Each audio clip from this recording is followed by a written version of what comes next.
Live from the BDN Studios, it's Bang and Dang. That's awesome. If you don't like that, then You ain't black. let's talk about the heist. I know that's why you guys are here.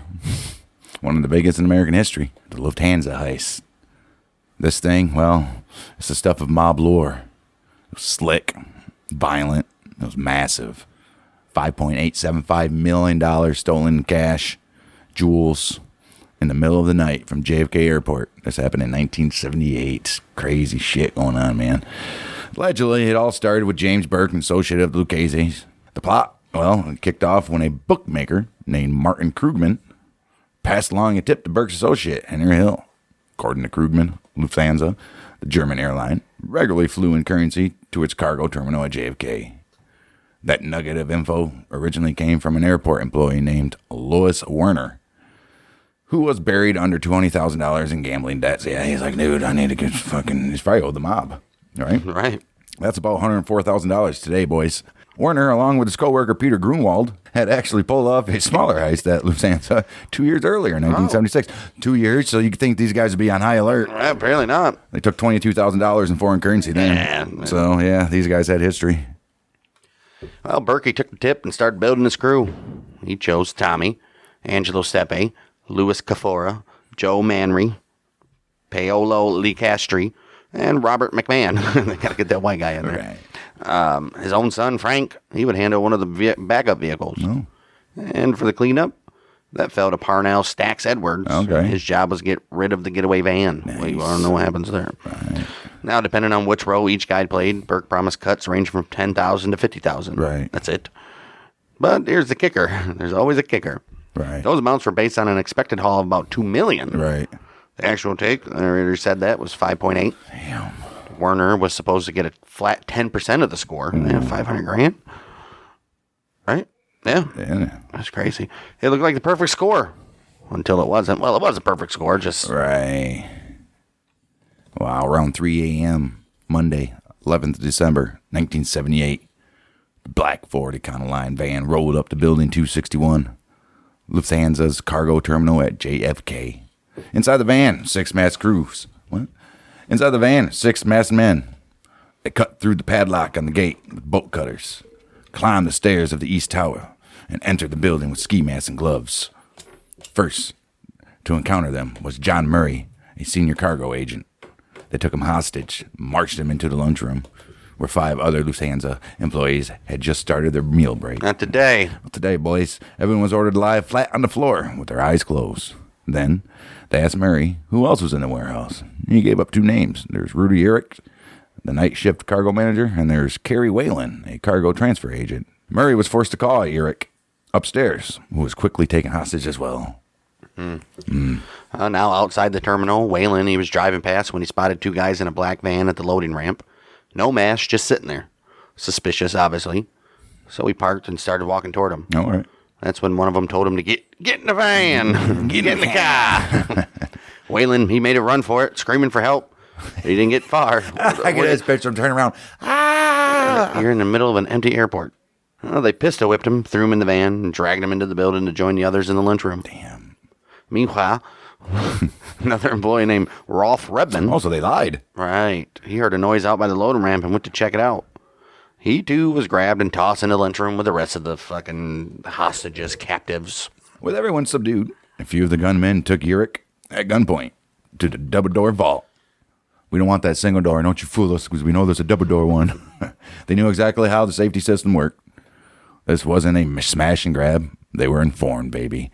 The vault had a double-door system, where one door had to be closed before the other could open. Ooh. Both doors were open at the same time. Well, an alarm went off, alerting the Port Authority police. So the robbers made sure that Eric only opened the first door, leading to a 10 by 20 foot chamber stacked with cash. They emptied that shit. In total, they removed 72 cartons of eggs. They removed 72 cartons, each weighing 15 pounds. Oh. Loaded with untraceable money, and packed them into the little Econoline van. Look at that shit. Exactly 4:21 a.m., everybody snuffed out their blunts, and the van pulled away from the building. A crash car followed close behind. 2 gunmen climbed into the van. The rest piled into a Buick. Before leaving, they warned the employees, don't call the cops until 4:30. And sure enough, that's exactly when the emergency call was logged. Oh, wow. The crew met Burke at an auto repair shop in Canarsie, Brooklyn. Boxes of cash were quickly moved into the trunks of two waiting cars. Burke and his son took one, while Manry, McMahon, DeSimone, and Sepe took the other. Oh. Well, this is when things started to unravel. Stax Edwards, the guy who was supposed to dispose of the getaway van, well, guess what? He screwed up, and he screwed up big time. Instead of taking it to the junkyard in New Jersey, that was reportedly run by John Gotti, he parked it in front of his girlfriend's apartment. Oh, my goodness. Right by a fire hydrant. Oh, my gosh. 2 days later, NYPD towed it. 2 days. The plates were stolen, but they still managed to lift fingerprints. And they found Edwards all over the place. Now the cops had a link to the crew. It didn't take long for them to start connecting the dots. Oh, jeez. Well, that guy needs to die. well, Paulie, he immediately ordered Edwards to be taken out. Once they found where he was hiding, DeSimone and Sepe paid him a visit, shot him 5 times in the head. Damn, a simple task, buddy. A simple. Wow. That's the one where they wake him up in the movie. Right. In his apartment and tells him to put on some coffee and then he fucking shoots him. Right. They didn't do it 5 times in the head like these sick fucks, though. I mean, simple job. You had one job, buddy. One job. Told us to go to his girlfriend's to get high and drunk. We're rich, baby. Well, this happened just 7 days after the heist. Edwards, he was the first to go, but not the last. Oh, wow. The FBI at this point, they weren't far behind, though. Within 3 days of the robbery, they were tailing Burke's crew by helicopter, bugging cars, tapping the phones at Robert's Lounge, even the nearby payphones. Right. They caught a few incriminating bits, like Sepe mentioning a brown case in a bag from the Lufthansa. I should never, ever talk about it. Plus, they got a half-mumbled sentence to his girlfriend about digging a hole in the backyard. None of it was enough to do anything. They didn't have what they needed for some search warrants. No, you son of a bitch. Gotta move fast, Burke. Get these guys out of here. Damn, according to Hank Hill, Burke started spiraling. He was paranoid. And then that's a little clip in the movie there. He knew Edwards' mistake had drawn heat. He decided to start cleaning house. Someone could tie him to the heist. They're gone. And that's what happened. One by one, people involved in the heist started disappearing. Good thing for Henry Hill, huh? Some were murdered directly by Burke's orders. Others were collateral damage, associates, girlfriends, even loose stalkers. The idea was simple. No witnesses, no problems. In the very end, the only person who was successfully convicted for the robbery was Lewis Warner, the airport worker who tipped off Krugman in the first place. Found guilty in 1979, sentenced 15 years. He kept his mouth shut, huh? Good for him. Over time, though, more pieces came together. Kerry Whalen, the cargo agent who tried to run during the heist, he positively identified Angelo Sepe from a set of police photos. How? Because they didn't have masks on in the van. That's right, idiots. Rudy Eric, he later told investigators that the robbers knew everything, including how the vault alarm system worked. Oh, wow. That knowledge, that's what made this heist so clean, at least in the beginning. Right. Then in 2014, decades later, another name popped up. Vincent Asaro. All right.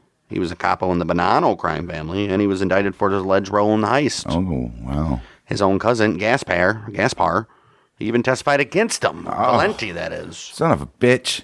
Prosecutors, they also had info from former Bonanno boss, Joseph Messina. Oh, yeah, this fucking guy. Remember when he turned? Right, with the jury. They're like, we're not listening to that. He just wants a shorter sentence.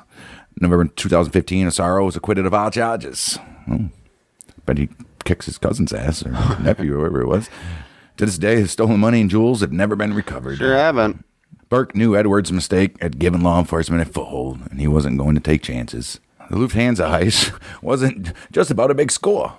It was about betrayal, fear, silence, and how far one man would go to keep his name out of the headlines. Let's start with Stax Edwards. Parnell, they call him. This guy, well, he was a blues musician by day and a getaway driver / credit card scammer by night.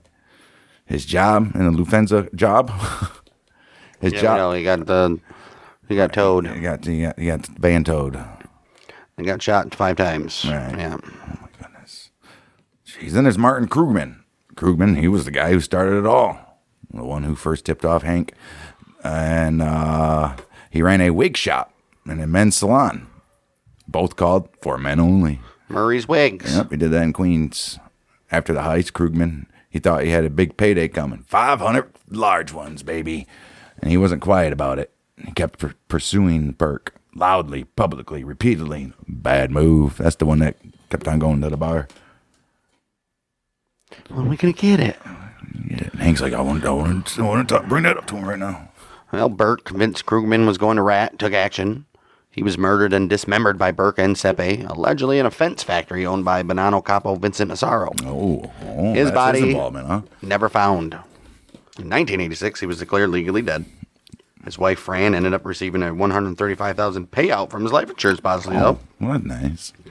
And then there was Richard Eaton. He was murdered January 17th, 1979. Oh. Well, he wasn't even involved in the job. Oh, no. He was a con artist based in Florida, tight with a guy named Tom Monteleone. What he did do was scam Burke.